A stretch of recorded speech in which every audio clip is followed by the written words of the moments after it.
It is a real pleasure for me to introduce Christopher Nimick from the University of Rochester.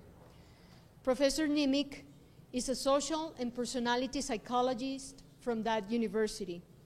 As a psychologist, he's very much interested in human motivation. So he uses self-determination theory in trying to understand the functional nature of motivation in different domains of life, such as education, work, sports, and work environments. Despite his young age, Christopher has made great academic achievements. He is a very well-recognized senior lecturer and researcher. He has published extensively in different index journals. According to Google Scholar, his work has been cited for more than 2,700 times and with a very high impact index.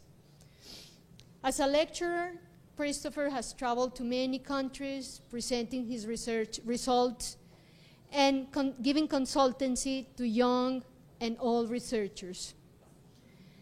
Today, he's here with us to talk about the theory that he loves, self-determination theory, a theory that believes in the human capacity to recover that intrinsic motivation with which we are all born. So let us please welcome Christopher Nimick. Of the climate, of course, but the warmth of the people as well. It's a real pleasure to be exposed to so many people who care and have genuine concern for others. I was also struck by what I found to be a real greed for knowledge. You know, when I teach at the University of Rochester, it's typically the case that people come into class and they leave right on the button after an hour and 15 minutes. But just last night, and this was no anomaly for my being here, I had a 2-hour workshop that lasted 3 hours and a half. And it's amazing to me, from 5:30 until 9 o'clock, people are staying, they're engaged, they're asking questions. I've only found that in Columbia, and it's a real beautiful thing to see and to be a part of. So thank you again for being here. As Anna said, I'm a psychologist, and as most of you may know, psychology is a huge discipline within the social sciences.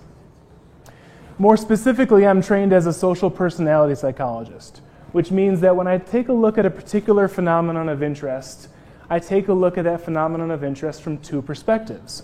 As a social psychologist, I acknowledge that we are deeply connected individuals. We don't exist in a vacuum. We go out into the world and we try to forge connections with others.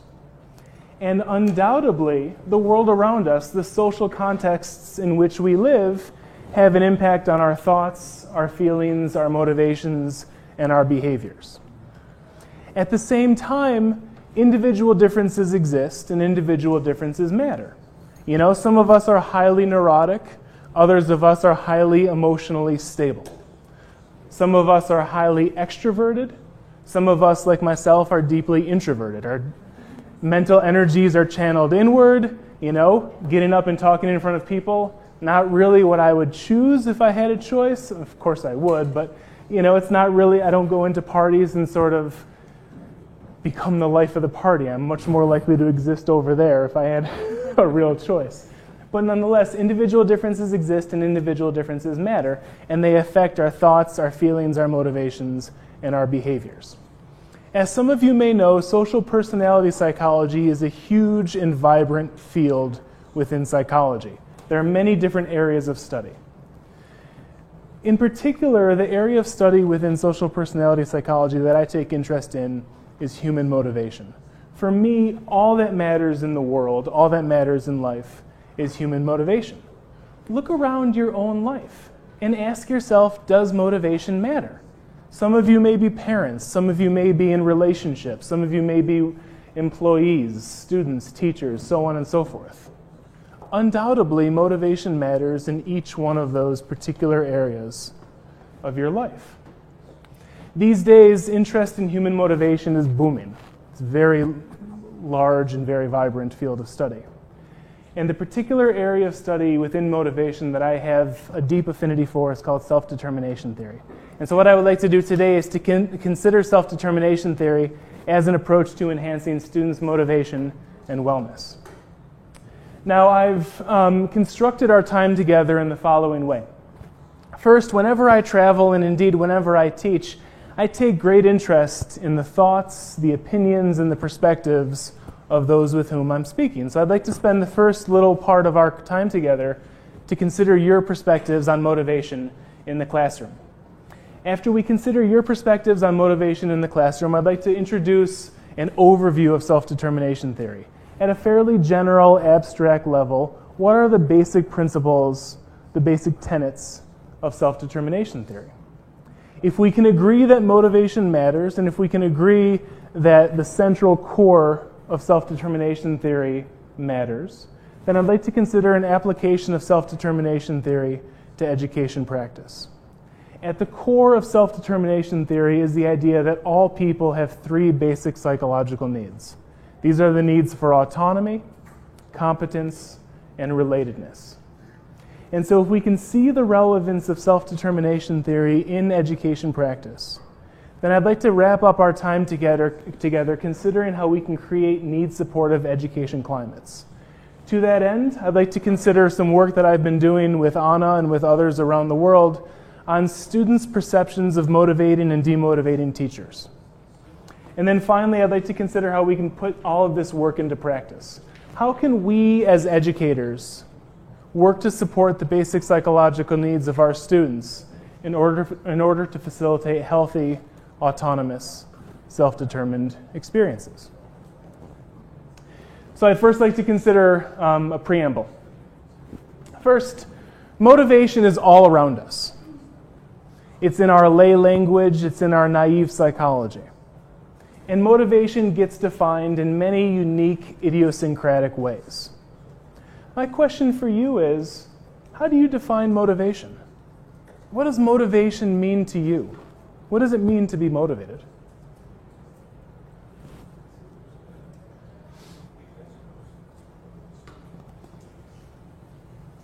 Yeah. You have the energy. I'll repeat. I'll repeat. Oh, sorry. Oh, fine. Okay. So it's like having the enough energy to do something. Okay. So one way in which we define motivation is that it's about energy. You know, when we feel motivated, there's something inside of us. There's something that's burning. There's something that's activated. There's something that's energized. What else? I would say, my personal opinion, it's like the connection with happiness. It's like connects me with the feeling, a sensation of something wellness, something good, something pleasant to me. Yeah. So there's another way of defining motivation, which is that there's a real interconnection between motivation and happiness, or wellness more broadly. It's easy for us to think about a state of amotivation. You know, when people are apathetic, listless, depressed, typically happiness and wellness are not a part of those experiences. Whereas when we feel motivated, when we have energy and activation, we tend to feel happy and experience a state of well-being. Well, for me, motivation is like a passion for something. Okay.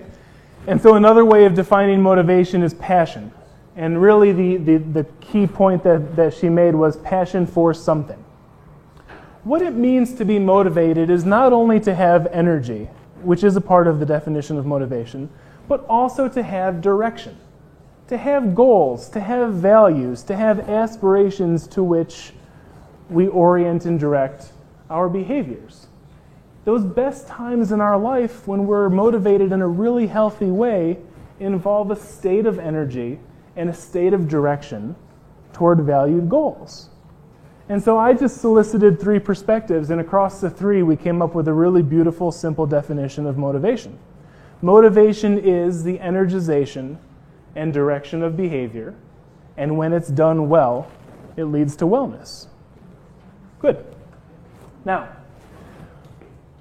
I don't really know my audience, and I apologize for that, but I'm going to assume that you're all teachers? Is that true? Good. Okay. And you've all been students at some point in your life? Fine. So I'd like to consider now your perspectives on motivation in the classroom. And I want to first consider the perspective of student. This may be going back many, many months, many, many years, many, many decades.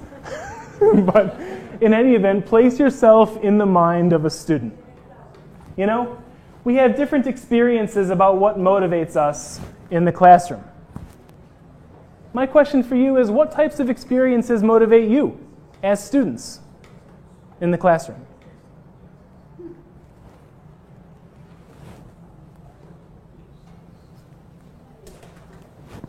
Yeah.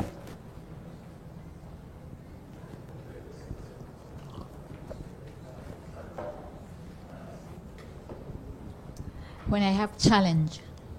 Okay. So this is going to occur very quickly. One experience that motivates us in the classroom is challenge. The idea is we don't like to have things that are too easy. We don't like to be bored in the classroom. We also don't like to have experiences that are too much, too difficult.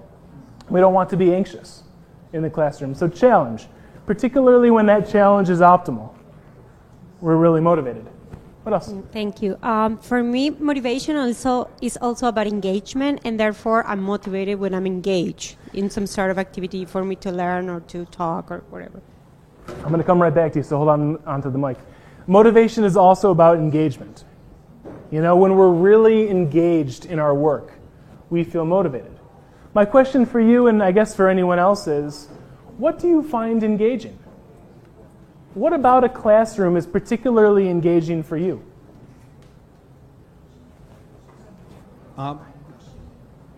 Yeah.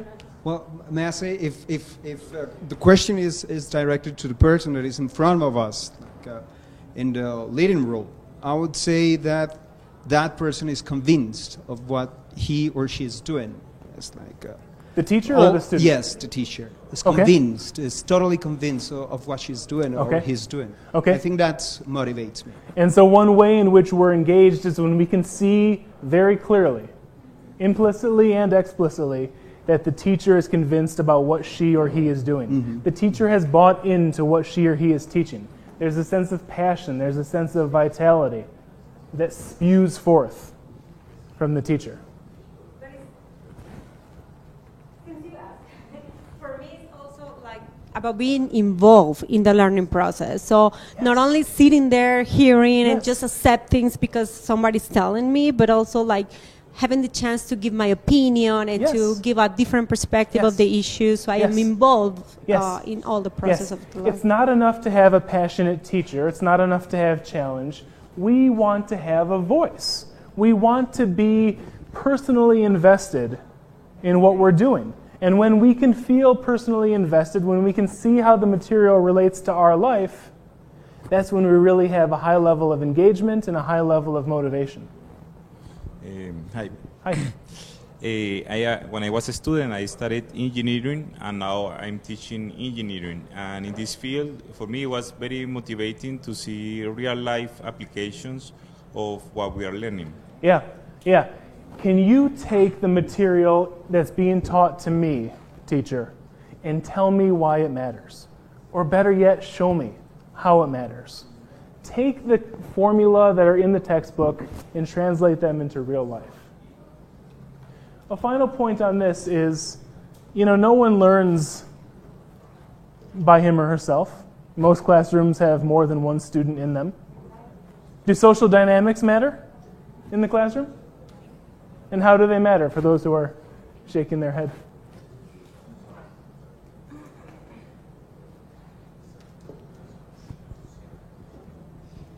Okay, that you are making connections with other people and you can share your feelings and your knowledge with them. Yeah. The idea is that what's really motivating in the classroom is when we can make connections with others, when we can develop relationships. And I want to take a look around the room now and see what's been voiced. You guys probably have very little, if any, exposure to self-determination theory. I know you have some, but on average, probably very little. And I want you to know that these pictures over here were not put up haphazardly or incidentally. Look at the content of these pictures when asked the question, what types of experiences motivate you in the classroom?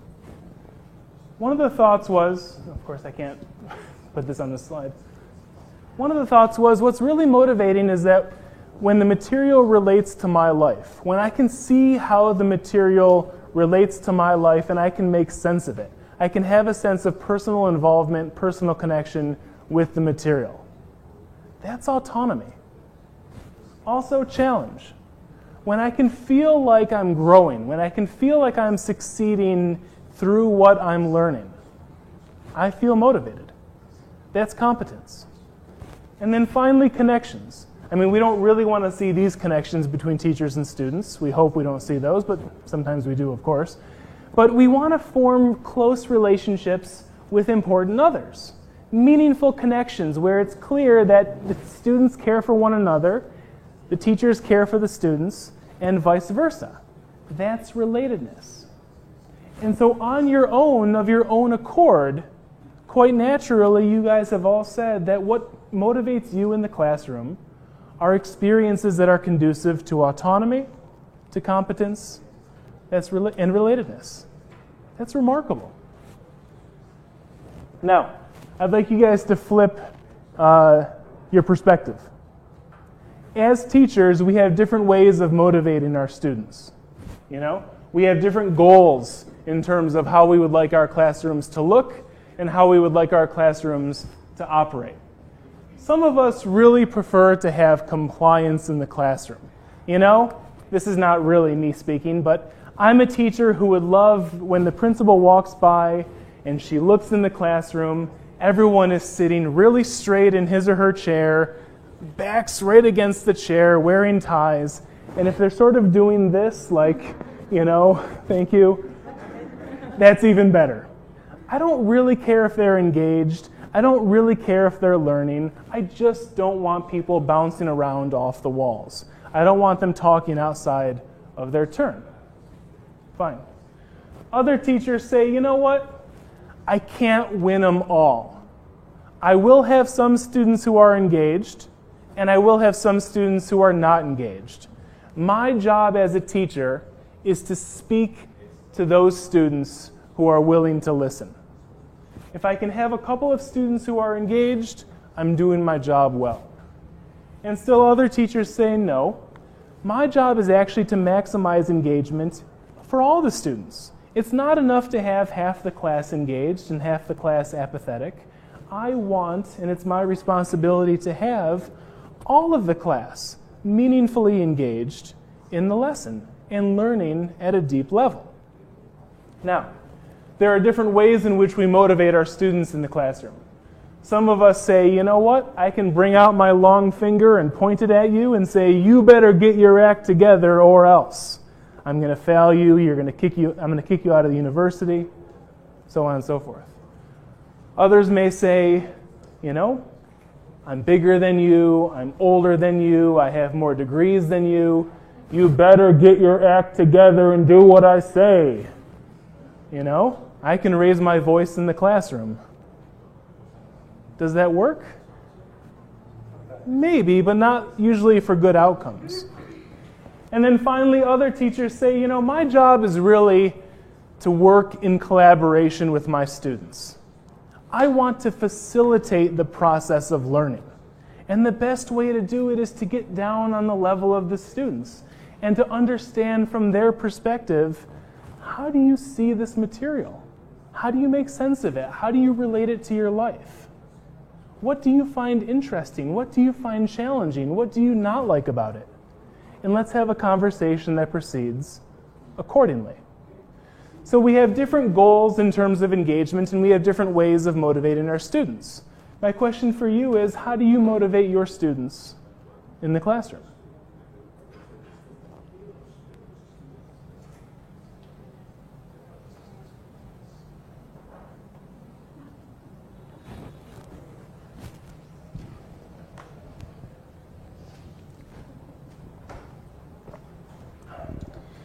Well, I'm trying to use different strategies. Once at the beginning, I'm teaching at postgraduate level, and it's usually Tuesday, Friday, 5 to 9 p.m., so people is tired. So usually I engage them at the beginning doing some exercise, like yoga or stretching or something like that, and they start love. Yeah. and they make them happy. Uh-huh. And then I try to ask them about the topic we are doing during the class, and then what that topic means to their everyday life. Mhm. So they can be like involved in the topic, so it's easy because I'm not the one who is talking, Right. but the one who is leading a conversation between them. Right. So this is Right. like one of the strategies. The idea is to use a variety of strategies that really appeal to the needs of the students. You know, the class occurs late at night, and so let's get the students up and moving for a little bit to sort of harness a little more energy toward the end of the night. And then use some strategies that involve appealing to students' interests, appealing to students' own perspectives, and trying to tailor lessons and course material to the needs and the interests of the students. Other approaches, how you motivate your students.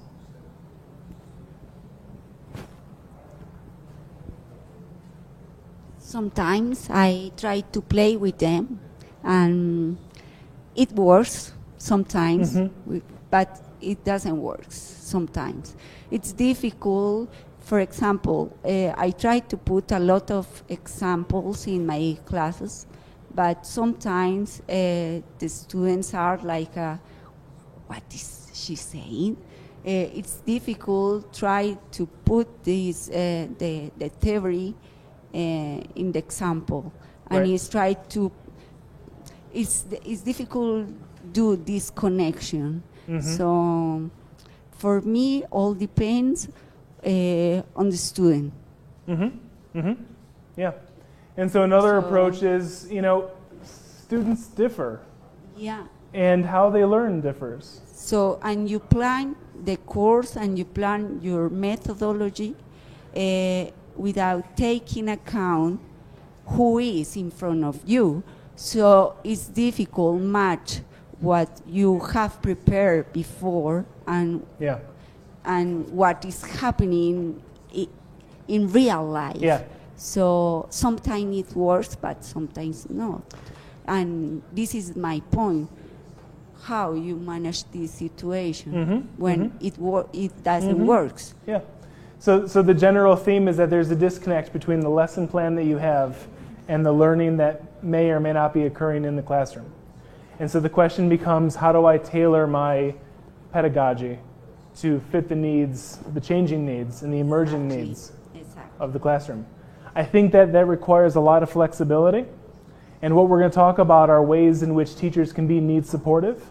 And really need supportive teaching involves flexibility. And we need the strategies because, Yeah. for example, all time the students are with the mobile phones, and you are not motivated to teach to somebody who is not listening you. Yeah. So I don't know how to encourage them to listen to you. Just this little detail, how make that they listen to you. Sometimes it's really difficult. I think that with this generation it's difficult. Communicate an idea in all kind of levels, not just in class, as well in other spaces.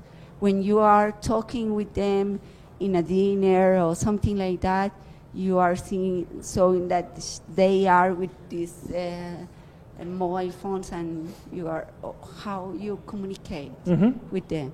Well, we'll continue to talk about strategies for disengaged, amotivated students.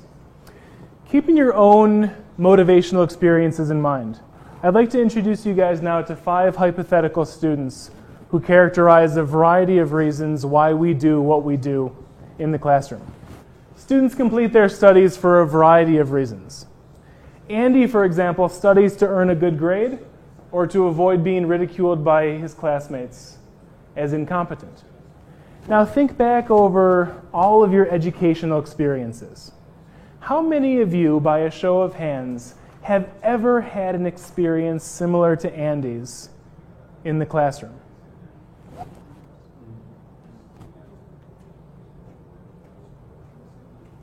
A lot of people over here, no one over here? So about 50% of the students. Fine. Our second hypothetical student, Barb, studies to feel pride for being a good student or to avoid feeling guilty for not having studied hard enough. Whereas with Andy, he was studying to earn the grade or to avoid the ridicule which existed in the environment. For Barb, her reinforcement is inside. She has her own internal rigid standards. And when Barb lives up to those rigid standards, she praises herself for being a good student. And when she fails to live up to those rigid standards, she punishes herself. She feels guilty. She feels ashamed. How many of you have ever had experiences such as Barb in the classroom? Again, about half. Fine. Chris, our third student, studies because he finds his classwork to be valuable and important. There's personal meaning. There's personal relevance for Chris. How many of you have ever had an experience similar to Chris in the classroom? 60, 65%? Fine. Dom studies because he wants to earn a degree and to help people in need, which aligns with his other life values. For Dom, he has a set of life goals. He has a set of overarching principles, who he wants to be and how he wants to be. And for Dom, what he does in the classroom is aligned with his overarching life goals and aspirations. How many of you have ever had an experience similar to Dom's in the classroom? Some, yeah, fine. And then finally, Ed studies because he finds his classwork to be inherently satisfying and enjoyable. For Ed, it's fun. There's something about learning that's fun. How many of you have ever had an experience similar to Ed? Right, again, about 75%. Okay, so it's interesting. There are a variety of reasons why we do what we do in the classroom. There are different types of motivation that students can have in the classroom. Of course, from a psychological perspective, this leads us to a very important question. Who do you think will perform best academically? Now, on the previous slide, I let you put your hands up as many times as you wanted. With this slide, I'm going to ask you to put your hand up only once. Who do you think will perform best academically? Andy? No one. Barb? One. Chris? No one? One, fine. Dom? A handful. Ed? There go all the rest of the hands. It's very interesting. Although there are a variety of reasons why we do what we do in the classroom, it seems that some reasons are more conducive than others to high-quality performance in the classroom. It's the Chris's, it's the Doms, it's the Eds of the educational world that seem to be more likely to achieve high-quality performance in their academic pursuits. But of course, as educators, as quality educators, we care not only about our students' performance, we also care about our students' well-being. And so this leads us to another important question. Who do you think will be happiest while at school? Andy? Barb? One. Chris? Dom? One. Two. Ed. There go the rest of the hands. And so again, it's very interesting. Although there are various reasons why we do what we do in the classroom, it seems that some reasons are more conducive than others to well-being in the classroom. And those same motivations that are conducive to high-quality performance seem also to be conducive to wellness and happiness in the classroom. And so with that in mind, it's important to consider relevant theory and research that focuses on different types of motivation in the classroom, and to consider evidence for whether and how teachers can facilitate optimal motivation at school. And with that in mind, I'd like to present now an overview of self-determination theory. Motivation has been a long-standing topic of theoretical and empirical inquiry within psychology almost since the inception of psychology itself. Psychology is about 140 years old as a field, And over the decades, interest in human motivation has waxed and waned over time. There have been some periods in our history where there's been a very strong focus on human motivation, and there's been other periods in our history where there's been a very weak or a very low level of interest in human motivation. These days, interest in human motivation is booming. Motivation is a very important, very strongly researched subdiscipline within psychology. And indeed, applications of human motivation cut across psychological subdisciplines and domains of life. Think about all of those important areas of your life and ask yourself, does motivation matter? Motivation matters in parenting. Motivation matters in our relationships. Motivation matters in our work life. Motivation matters for our health. Motivation matters in sport. And to be sure, motivation matters in education practice. Now, historically, there have been two predominant views on human motivation. The so-called traditional view argues that motivation is a unitary concept. That is to say, motivation is a concept that differs in amount rather than type. Some people have a high level of motivation, and others have a low level. And the idea is, the more motivation a person has, the better off that person will be psychologically and behaviorally. Of course, the implicit assumption with the traditional view is, it doesn't matter how we get that person motivated, so long as we get that person motivated. We can dangle carrots in front of him and get him motivated. We can hit him on the backside with sticks and get him motivated. We can appeal to his interests and get him motivated.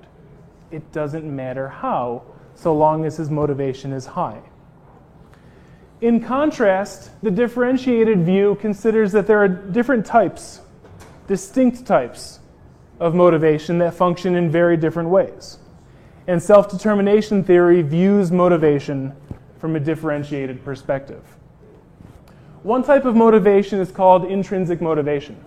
Intrinsic motivation can be defined as doing an activity because it is inherently satisfying and enjoyable. With intrinsic motivation, there are no separable outcomes or contingencies that reinforce the behavior. Rather, the behavior is inherently satisfying, and the behavior occurs spontaneously and oftentimes manifests as exploration and play.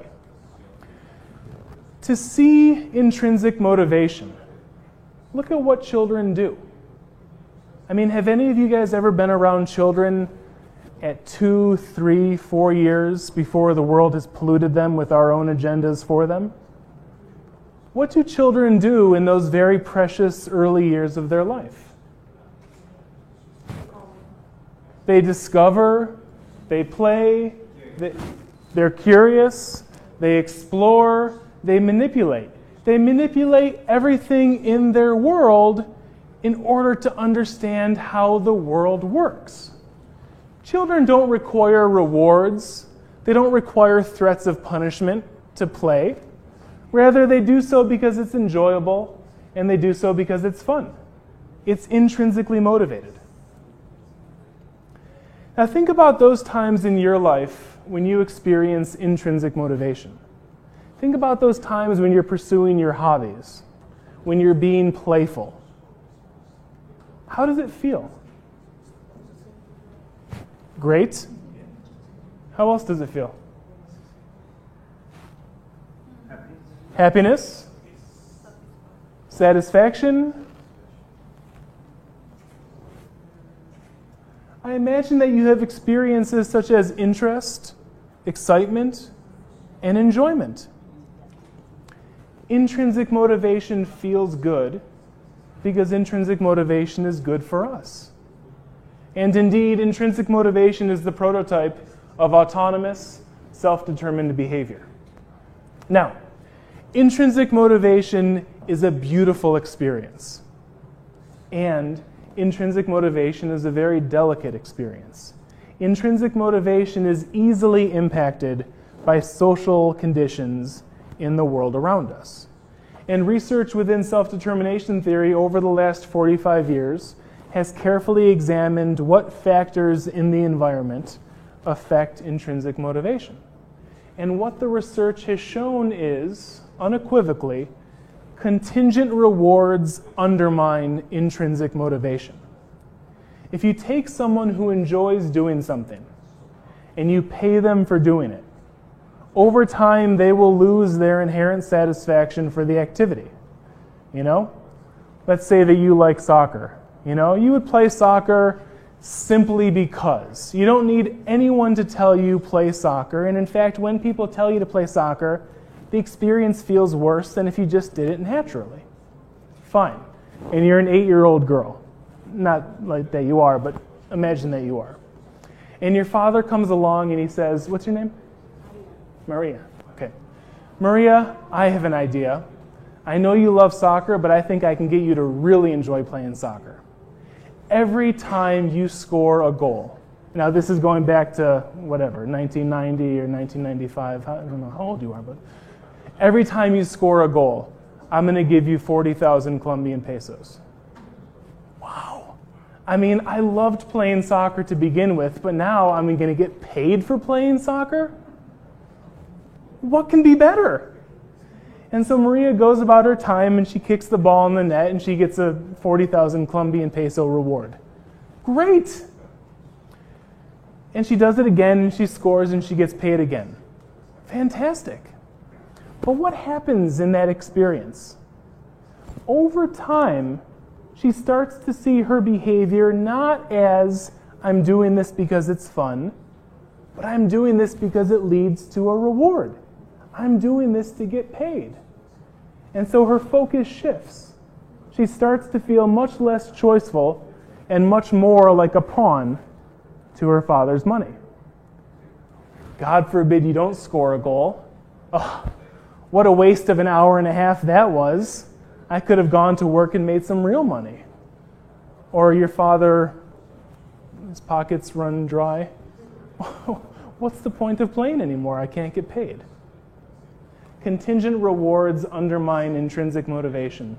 And in many classrooms, grades are nothing more than contingent rewards.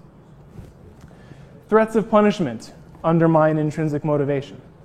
Does anyone really enjoy their experience when someone is openly threatening them?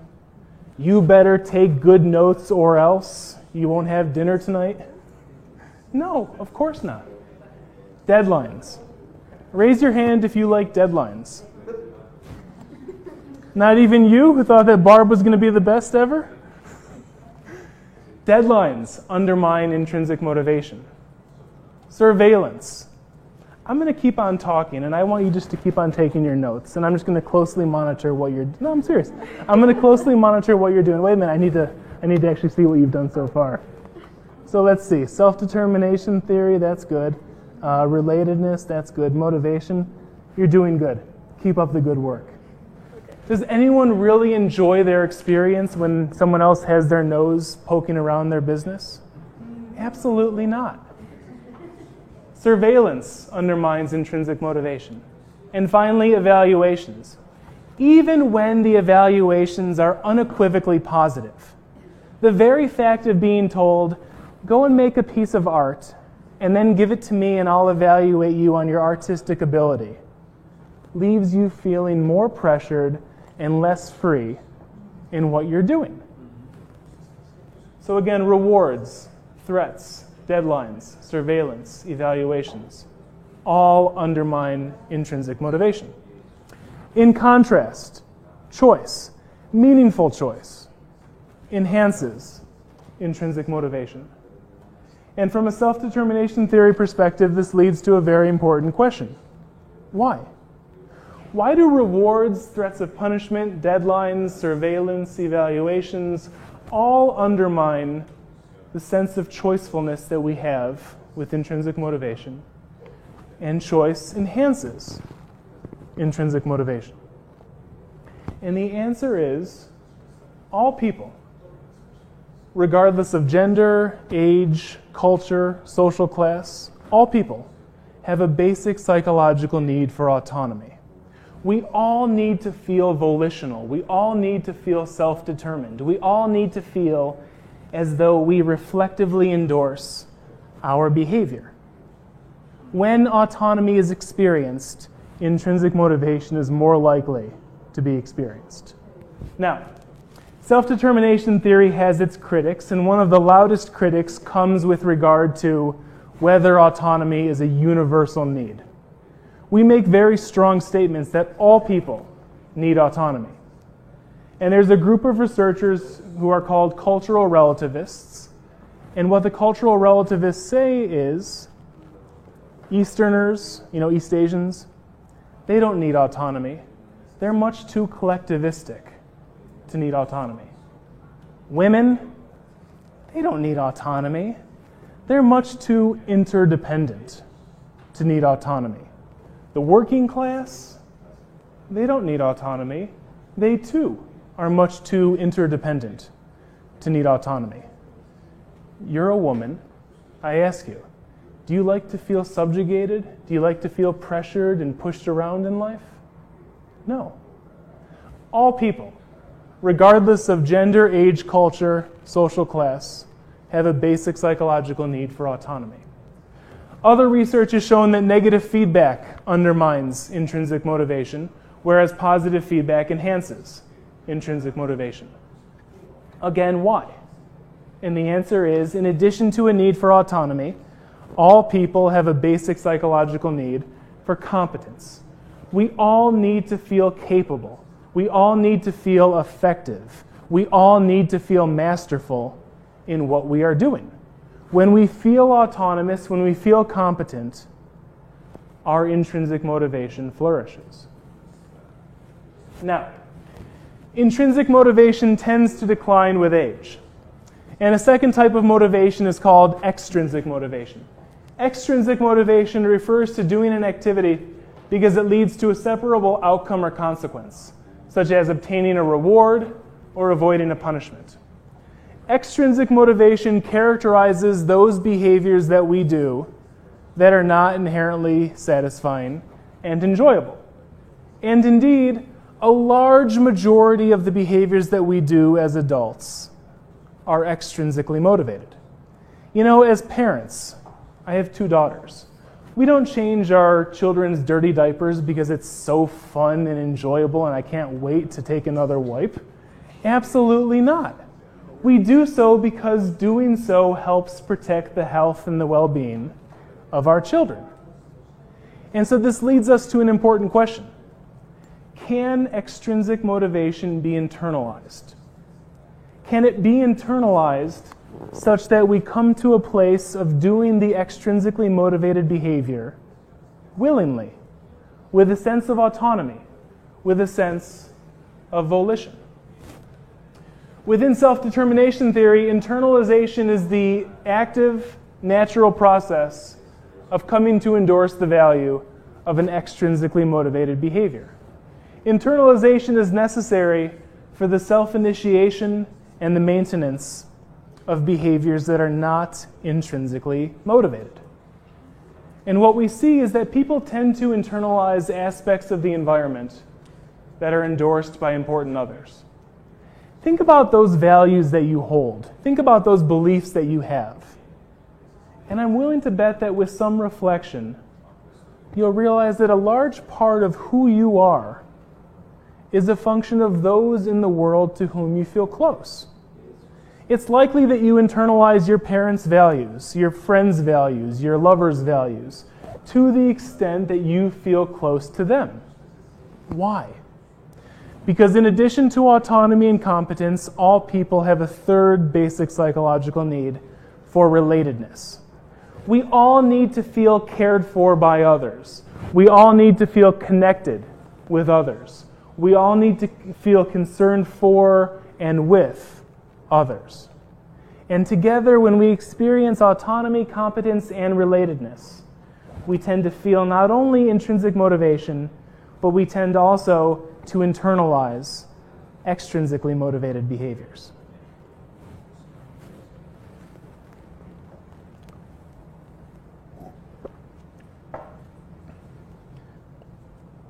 within self-determination theory, there exists a continuum of internalization. There are different types of extrinsic motivation. The least internalized, the least autonomous type of extrinsic motivation is called external regulation. With external regulation, we behave in order to obtain a reward or to avoid a punishment. Andy characterizes external regulation. As the process of internalization proceeds, introjected regulation involves behaving in order to satisfy internal contingencies. You know, we have high standards. And when we meet those high standards, we feel pride. We feel self-esteem. We feel self-aggrandizement. But of course, introjection is a double-edged sword. When we live up to those high standards, we feel great. And when we don't live up to those high standards, how do we feel? Bad. In particular, we feel guilty and ashamed. Barb characterizes introjected regulation. Third, identified regulation involves understanding the value of a behavior in one's own life. With identified regulation, there's a personal value, there's a personal relevance to the behavior, and we behave because of it. Chris characterizes identified regulation. And finally, with integrated regulation, not only do we understand the value of the behavior, but that behavior is synthesized with other important aspects of the self. Consider, for example, someone who wants to quit smoking. It's a hard behavior to kick, of course. But imagine that I want to quit smoking and I understand the health benefits of doing so. And I say, you know what? I want to live to see my grandchildren grow up, get married. I can't do that if I'm not as likely to do that in this behavior. So not only do I understand the health benefits, but the health benefits are linked to other important values that I have. That is integrated regulation. And Dom characterizes integrated regulation. So within self-determination theory, there are two broad categories of motivation. Autonomous motivation means to endorse one's behavior fully, to step outside of what you are doing, to reflect upon what you are doing, and to endorse your behavior fully. With autonomous motivation, there are accompanying experiences of choice and volition. Your behavior is self-determined. Your behavior is self-directed. And there are three types of motivation that are characterized as autonomous: intrinsic motivation, integrated regulation, and identified regulation. In contrast, with controlled motivation, we feel coerced into behavior by external or internal forces. There's a feeling of pressure to think, to feel, or to behave according to someone else's agenda. As a result, there are accompanying experiences of pressure and obligation. The idea is that the behavior is something that you should do. The behavior is something that you must do. The behavior is something that you ought to do. The behavior is something that you have to do. And there are two types of controlled motivation: external regulation and introjected regulation. And finally, you may be asking, what's the big deal about autonomy? Does autonomous motivation really matter? And indeed, research within self-determination theory over the last 45 years has asked that question. And what the research has shown is that across a variety of important life domains, autonomous motivation is associated with higher task persistence and higher task performance. When students are autonomous, they persist longer in their educational pursuits, and they perform better at those pursuits. Autonomy is also associated with higher task interest, enjoyment, and creativity. Those all seem to be important outcomes in the classroom.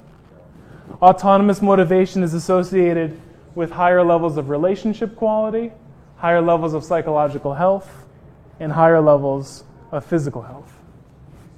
And so to review briefly Self-determination theory focuses on the type of motivation rather than on the amount of motivation. Intrinsic motivation is supported by choice and positive feedback and is undermined by external contingencies and negative feedback. Extrinsic motivation can be internalized to varying degrees and as a result can be experienced as more or less autonomous. And finally, autonomous relative to controlled motivation is associated with positive outcomes across a variety of life domains. I've been speaking for a while nonstop.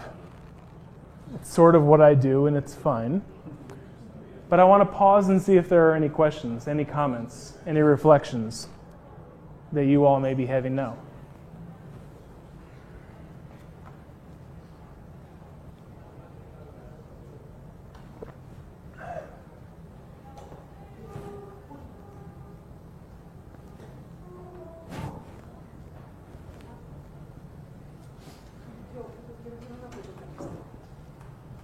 Sorry, you've got double duty, I guess. Voy a hablarte en español y te hacen la traducción para que sea más correcto en los términos. Wait a minute, are you going to speak in Spanish or in English?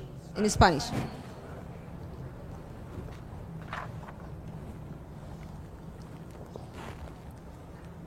I feel like I'm in the Nuremberg trials. Cuando estamos hablando permanentemente de estos procesos o estos tipos de motivación hacia los estudiantes, hay algo que a mí siempre me ha causado como una cierta inquietud y es cómo se relacionan también esos tipos de motivación respecto a la madurez del individuo, porque no es lo mismo los esquemas de desarrollo de motivación para estudiantes que tenemos en un primer semestre que los que tenemos en un posgrado, o los que, pues, o sea, hay ciertas diferencias, incluso a veces por la misma formación social que han tenido. Yeah. So the question essentially is, do students at different ages experience motivation in different ways? Okay. Yes, of course. And what we find, there's not a whole lot of great research on this, but what we find in general is that with age, students experience more autonomous motivation. That being said, autonomy, and in particular intrinsic motivation, is there from birth. I mean, if you look at what children do through a lens of self-determination theory, everything that they do is intrinsic motivation. It's all exploration, it's all curiosity. And children's intrinsic motivation has been shown to be undermined as early as 1 year old. Extremely early in a child's life. And so the question is not, should we treat students differently at different ages? The question is really, how can we respect students' basic psychological needs at all ages? Because if these needs really are universal, which we have strong evidence for, then they need to be supported across the lifespan. They may be supported in different ways, but nonetheless, it's important that they be supported across the lifespan. And we'll talk about some general strategies later for how to support basic psychological needs. Okay. Others?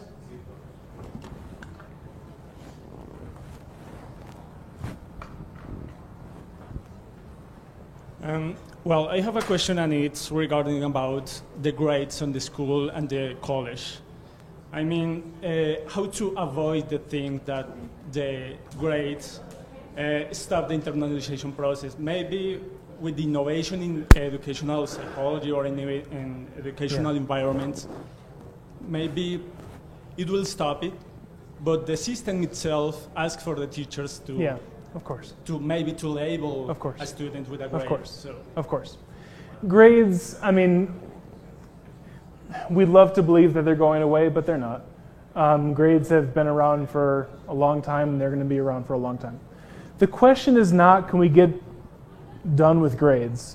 The question is, how can we use grades in a more informational way? And what I try to do with my students is I acknowledge on the first day of class, I hate grades. But I like my job, and if I didn't give you grades, I'd lose my job. I'm going to give you grades. I have no other choice. But what I would like to do is to make the grades as non-salient as possible. There will be no pop quizzes. There will be no trick questions. I'll write questions in a variety of ways, true, false, multiple choice, fill in the blank, essays, etc., with the understanding that different students learn and perform well with different types of questions. And when the exams come back, I encourage students, and it's not always easy, but I encourage students to look at the exams as pieces of information, not as high stakes. The idea is, if you did well, that tells you something.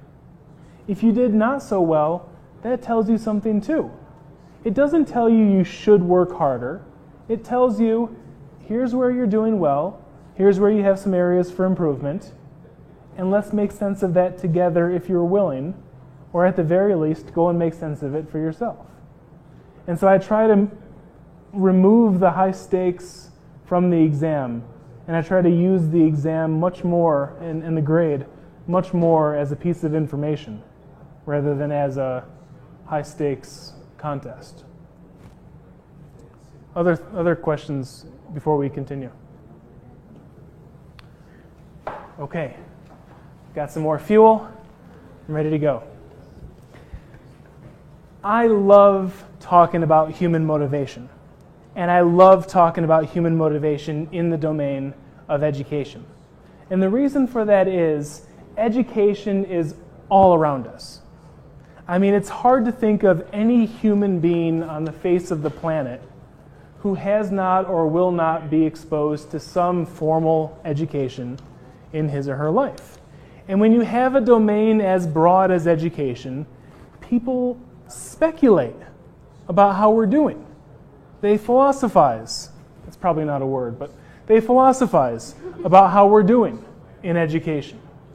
And what I'd like to share with you now are two perspectives on education that have been advanced by people who have had immense impact on our modern culture.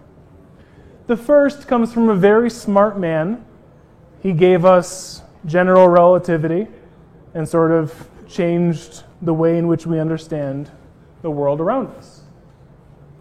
Einstein, speaking on education, said the following: "It's nothing short of a miracle that the modern methods of instruction have not yet entirely strangled the holy curiosity of inquiry. For this delicate little plant, aside from stimulation, stands mainly in need of freedom. Without this, it goes to rack and ruin without fail." He goes on to say, "It's a very grave mistake to think that the enjoyment of seeing and searching can be promoted by means of coercion and a sense of duty." I mean, in many ways, he's the first self-determination theorist. What he's saying is, it's a miracle that we haven't entirely undermined intrinsic motivation in the classroom. And what students need, aside from stimulation, is autonomy. Autonomy is at the core of freedom. They are synonymous in many ways. Without freedom, without autonomy, the student goes to rack and ruin without fail. They lose their intrinsic motivation, they lose their autonomous motivation, and they simply behave to get the grade. And it's a very grave mistake to think that we can promote the holy curiosity of inquiry by appealing to coercion and duty. Yet how often do we see that as the modus operandi in our classrooms? That's one perspective on education. I tend to value his opinion, but you may not. I want to share another perspective on education. This comes from another person who has had immense impact on our culture. He helped to end the Cold War. He was a great star in many Western films, and he was the 40th president of the United States. Unfortunately, he was not a very smart man with regard to motivation in the classroom. Reagan said the following: "The educational system is experiencing serious difficulties because we are not enforcing adequate discipline in our schools." Really? all of the problems that I grew up in the educational system is a result of my misbehavior. And if the teacher just kicks me into submission, I'll learn a lot more? Really? And subsequently, and after a slight gain in average SAT scores, which, by the way, predict nothing, I am pleased to be able to tell you that we have made serious gains in our educational endeavor. Seems a bit short-sighted to me. But let's consider the facts. Let's consider the evidence. Research within self-determination theory has shown that teachers' orientation toward autonomy support is associated with higher levels of intrinsic motivation, perceived competence, and self-esteem. When teachers support their students' autonomy rather than seek to control their behavior, their students flourish. Higher intrinsic motivation, higher competence, higher self-esteem. Also, learning material in an autonomy supportive way is associated with intrinsic motivation and conceptual understanding. We learn at a conceptual, deeper level when we learn in a context that supports our autonomy. Finally, autonomy support is not about laissez-faire. It's not about permissiveness or do anything. Sometimes we set limits. Oftentimes we set limits on our children's behavior. My daughter is not permitted to run into the street. That's a limit. But how those limits are set matters. When limits are set in a controlling way, this undermines intrinsic motivation and creativity. When limits are set in an autonomy supportive way, intrinsic motivation and creativity are maintained and enhanced. What about across academic levels? Among elementary students, autonomous motivation is associated with higher levels of achievement and adjustment. Children do better and they feel better to the extent that they're autonomous. Among high school students, autonomy is associated with higher levels of well-being and lower levels of ill-being. In college, autonomy is associated with higher levels of competence, interest, and enjoyment, and lower levels of anxiety. And then finally, among medical students, autonomous motivation is associated with higher levels of autonomy supportiveness by standardized patients. And so across academic levels, autonomous motivation matters to the promotion of positive outcomes. But what about across the world? In Germany, students' interest in 3 academic subjects co-vary with their perceptions of teachers' autonomy support. Students perceive classes to be more interesting to the extent that they perceive their teachers as more autonomy supportive. In South Korea, feelings of autonomy and competence are associated with higher levels of intrinsic motivation. In Canada, intrinsic motivation is associated with higher levels of well-being, independent of performance. And then finally, in Great Britain, autonomy support is associated with higher levels of intrinsic motivation, which in turn is associated with more effort and persistence in physical education. And so autonomy support matters. Autonomous motivation matters across the academic educational spectrum. And so this leads us to an important and final set of questions. How can we create need-supportive educational climates? Oh, do you have a question? I'm sorry.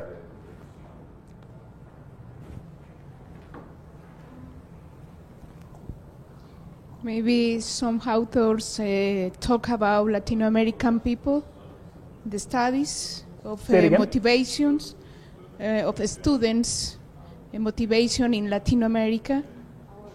Talk about that, what teachers or difference what? Do you have studies about that? Anna? Motivation. What exactly is the question? No, she's asking about it. There are studies in Latin America. Ah. Are there any studies in Latin America Yeah. in regards to the autonomous Yeah, motivation? okay.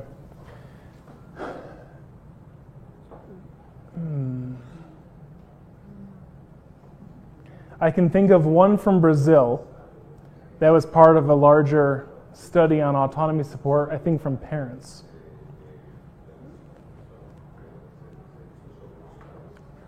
I have a sample from Peru, which I'll present in a minute. And other than that, I don't have a whole lot of data other than what Ana Munoz and I are doing currently. We have some data that are sort of hot off the presses, where we show that across 3 academic levels, in elementary students, in high school students, and in college students, when students perceive more autonomy support from their teachers, they experience more autonomous motivation, more perceived competence, more engagement, which ultimately has a positive effect on their grade, on their self-esteem, and on their friendship quality. And so these dynamics seem to be real, including in Latin America and in South America. But the data, the research is really in its infancy in South America, but we're working to change that. Well, regarding that question, well, the main goal of this project maybe is to develop more research about motivating teachers and climate in educational environments. But I've seen studies in Peru, and well, actually my dissertation, I made it here in Colombia, but it was with the advisor of Chantal Lebec. Mm-hmm. And I've seen studies in Argentina about this topic, so yeah, maybe I can show you. Yeah, so it's growing, it's burgeoning, but it's still in its infancy. But I think the important point is that the dynamics hold regardless of the country. I want to turn now to a consideration of need-supportive education climates. And I want you to think about all the teachers that you've had in your educational experiences. And from among that long list of teachers, which one stands out to you as your best teacher?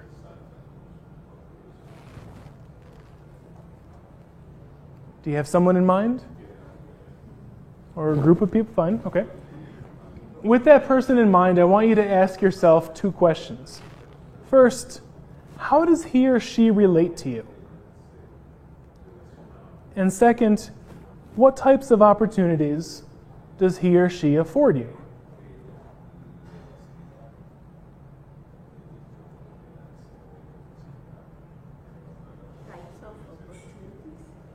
Just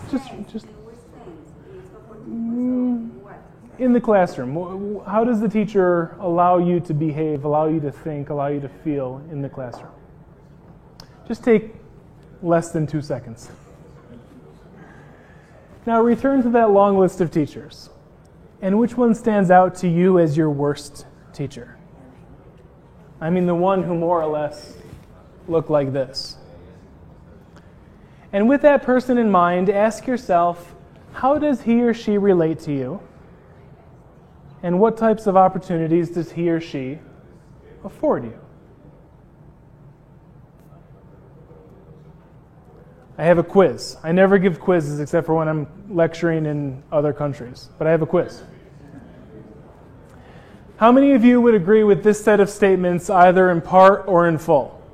My best teacher does the following in the classroom most of the time. Tries to see things from my perspective, encourages me to do my best, strives to create a warm, caring, interpersonal environment. How many of you would agree with this set of statements either in part or in full? Everyone, probably. Fine. How many of you would agree with this set of statements either in part or in full? My worst teacher does the following in the classroom most of the time. Tries to see things from my perspective, encourages me to do my best, strives to create a warm, caring, interpersonal environment. How many of you would agree with this set of statements? 2. Okay. Typically what we see is 100% agreement with the best teacher and very low agreement with the worst teacher. And why is it that there's such consistency in these results? Think about these statements. Tries to see things from my perspective. That sounds a lot like support for autonomy. Encourages me to do my best. That sounds a lot like support for competence. Strives to create a warm, caring, interpersonal environment. That sounds a lot like support for relatedness. And so it seems quite naturally that your best teacher is a need-supportive teacher. Your worst teacher is a need-thwarting teacher. And indeed, optimal strategies for motivating students is of interest to most, if not all, educators. And so recently we've been doing a study where we asked undergraduate students to write narratives about 3 individuals. The person who taught the last course in their major, their most motivating teacher, and their most demotivating teacher. And here are 2 sample narratives.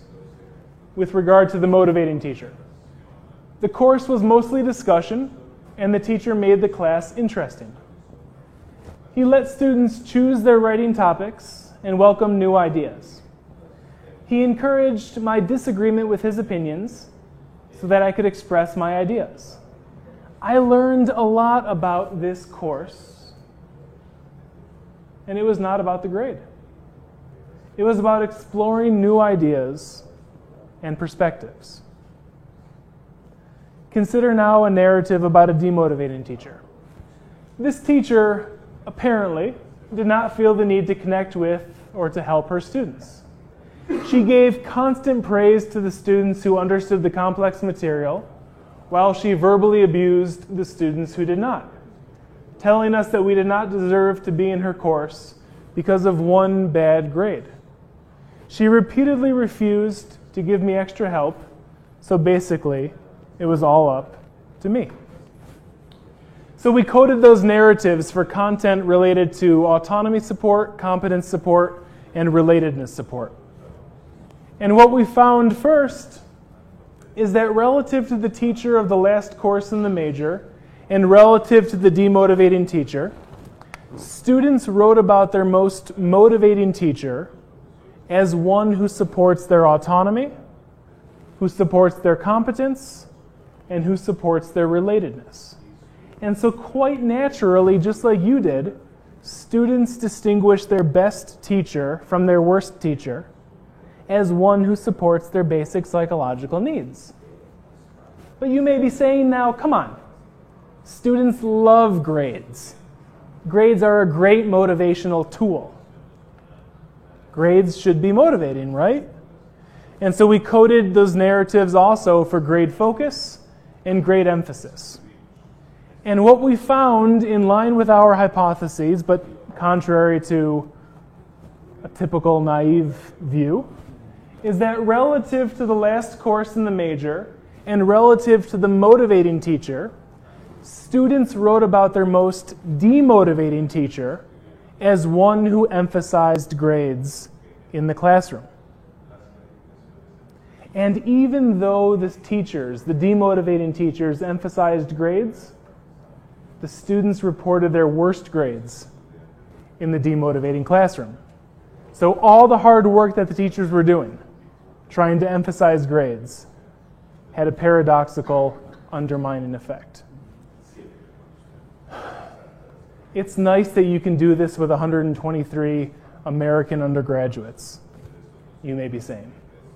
But self-determination theory is a universal theory, and so we should see this around the world. I agree. And so how about 19 countries? We've been collecting data from 19 countries around the world, asking students to write narratives in their native tongue, and we've been coding those narratives in the students' native tongue for support for autonomy, competence, and relatedness, and grade focus.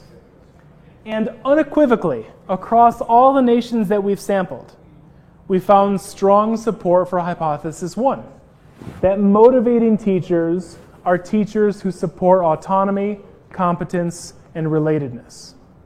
Also, in 3/4 of the countries, which is a good percentage, we found strong support for hypothesis 2, that demotivating teachers are ones who focus strongly on grades, who emphasize grades more than learning in the classroom. I want to point out that these 3 no's They're all null effects. We never found in any country that motivating teachers strongly emphasized grades. They were just null effects. And so I want to conclude with a consideration of how we can put all of this into practice. It's critical for educators to provide support for their students' autonomy, competence, and relatedness. Support for basic psychological needs begins with an authority figure, or a peer, if you're in relationships. But it begins with an authority figure assuming the first-person perspective of another individual, to really try to understand what life is like in your mind, through your eyes. And once we work our way into the first-person perspective of another person, we begin to support autonomy. The idea is we elicit and we acknowledge our students' thoughts, feelings, and perspectives. What do you think about this material? How do you feel about it? What views, what beliefs, what attitudes do you have with regard to it? How do you make sense of this material in your own life? Second, we encourage self-initiation and choice. The idea here is we have goals. Learning, for example. And there are many different ways to achieve that goal. How I learn is probably not the same as how you, my student, learn. Far be it for me to say you must learn in the same way that I learn. So try out things for yourself. Explore. Self-initiate. Be choiceful. Now, of course, you may encounter setbacks.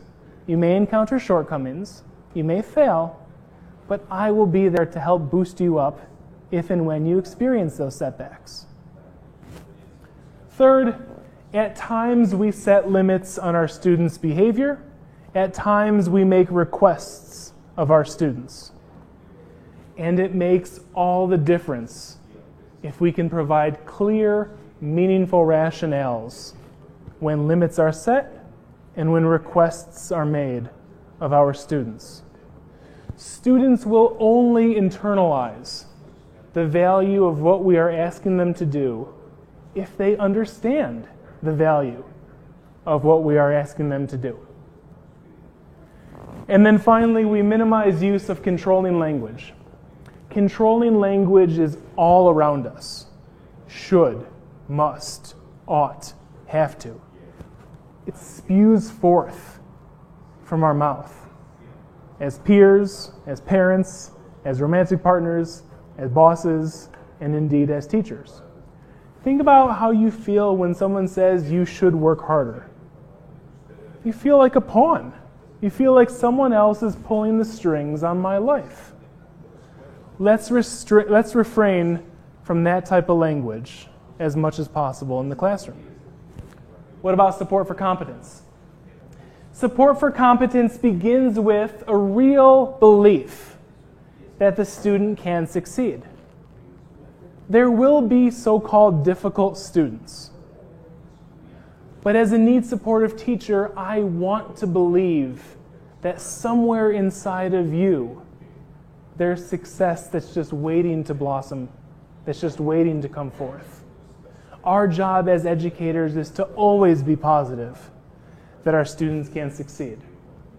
Second, we give optimal challenges. Optimal challenges are just a little beyond our students' current skills and capacities. They're not too difficult. They're not too easy. They're just a bit beyond. And when we have optimal challenges, they stretch us. They expand us psychologically. We grow through optimal challenges. And third, give accurate, affectance-relevant feedback. Here's how you're doing. Here's what you may consider doing to maintain your high performance. Here's what you may consider doing to improve your performance. Active, affectance-relevant feedback. And then third, with support for relatedness, we develop warm, empathic, non-judgmental relationships. For me, the real key here is non-judgmental. we have, and our students have, so many people in our lives who are more than willing to pass judgment on them. Let's, as teachers, not be one more person who's judgmental toward our students. Let's regard them positively, love and cherish and prize them, regardless of their thoughts, feelings, behaviors, and performance.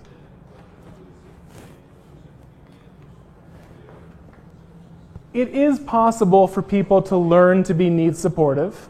There was a study done several decades ago in the workplace where the intervention team came into a workplace and they trained managers to be needs supportive.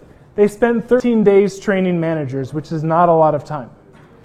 And what they found is that for those managers who received training in needs supportive principles, from before the intervention to after the intervention, they showed a significant increase in how much they were perceived as needs supportive. More importantly, there was a ripple effect to the employees.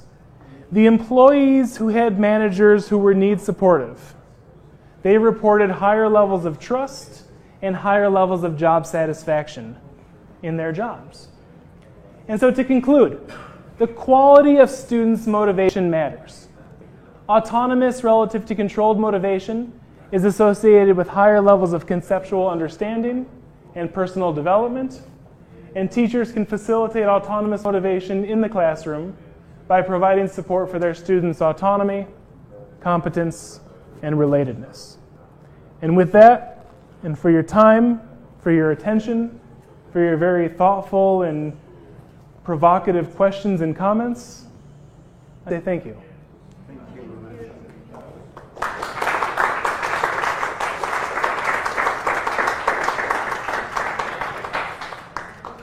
I'm happy to answer questions if they come up.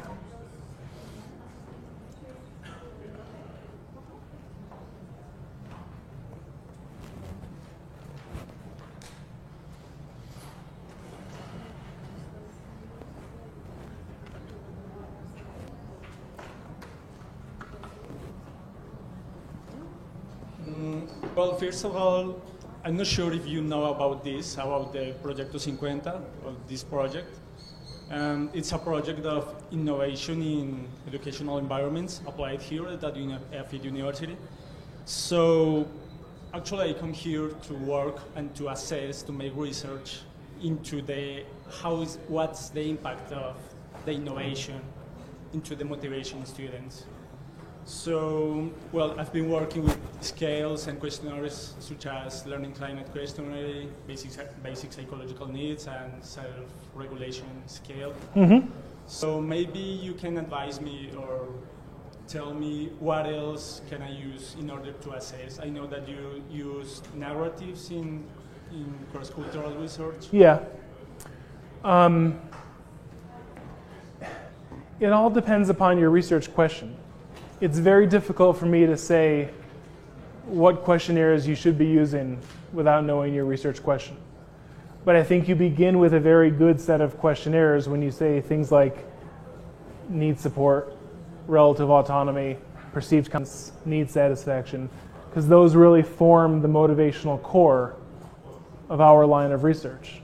You might assess student experience, performance, connectedness with the classroom, but beyond that, it really depends upon your research question.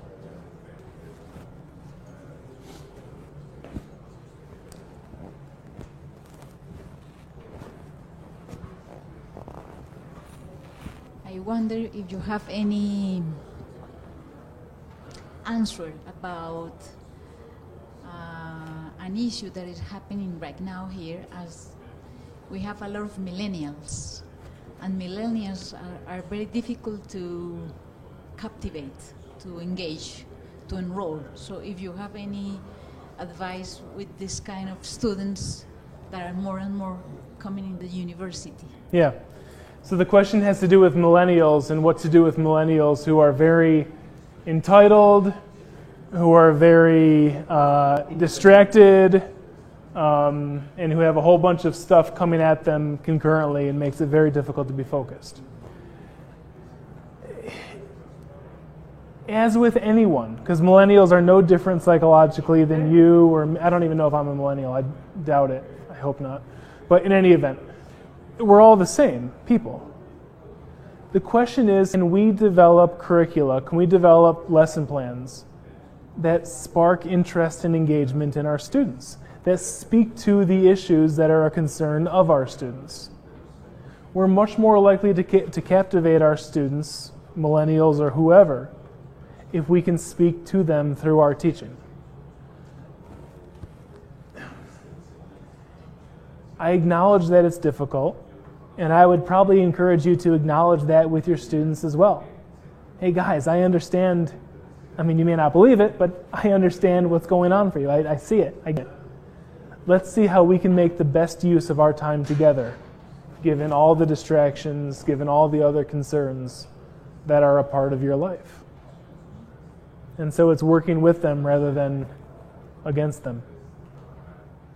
And especially with Projecto 50, where there's a strong focus on innovation, I think millennials are all about innovation.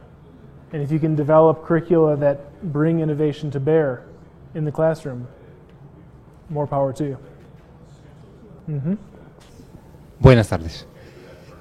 Quisiera saber si existe alguna curva de tiempo en el que al aplicar esto que usted nos enseña, la autonomía y la motivación intrínseca empieza a surgir.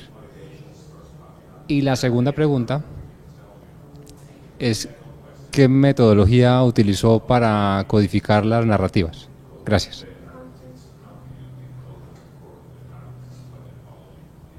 Okay. So with regard to the narratives, we asked students to write essays. And then we trained research assistants to see those essays in highly reliable, consistent ways, to see autonomy in the statements that are made, to see competence and relatedness in the statements that are made. And so there was an awful lot of training that went into it. Now, with regard to the curve that you spoke about, is the question really, if I become need supportive, how long does it take for this to, okay. I don't know. What I do know is this. It's not a magic bullet. If you go and do this tomorrow and you see no positive effects, I'm not surprised. And I would encourage you not to be surprised as well. I think what the mindset that I would have, and I sort of have this with my daughter, who's very, very, very independent in her thinking. She's 4, and she gives her teachers a run for their money because they're teacher-centric, she's Annika-centric, she's child-centric. Trust in organismic development. Trust that we have a natural trajectory toward full functioning, toward organismic wellness.